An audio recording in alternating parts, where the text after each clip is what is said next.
Hai să spun care este rugăciunea care face minuni pentru orice vorbitor public, lider, speaker, trainer sau profesor.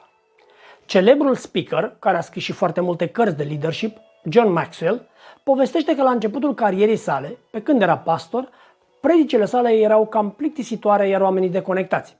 Astfel, obișnuia ca sâmbătă seara să se roage alături de fiica sa și ea participantă la predici.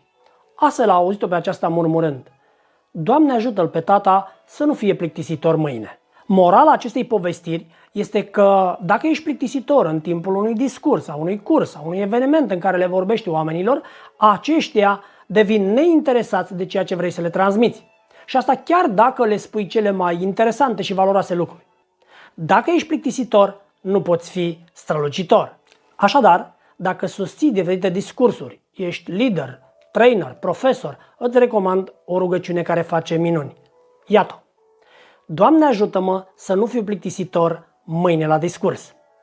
Și apoi dă-i lui Dumnezeu o mână de ajutor. Fă ceva în acest sens. O soluție excelentă ar fi să vii la Ideal Training Program, ca să înveți cum să nu fii plictisitor și cum să susții discursuri memorabile, atractive și strălucitoare.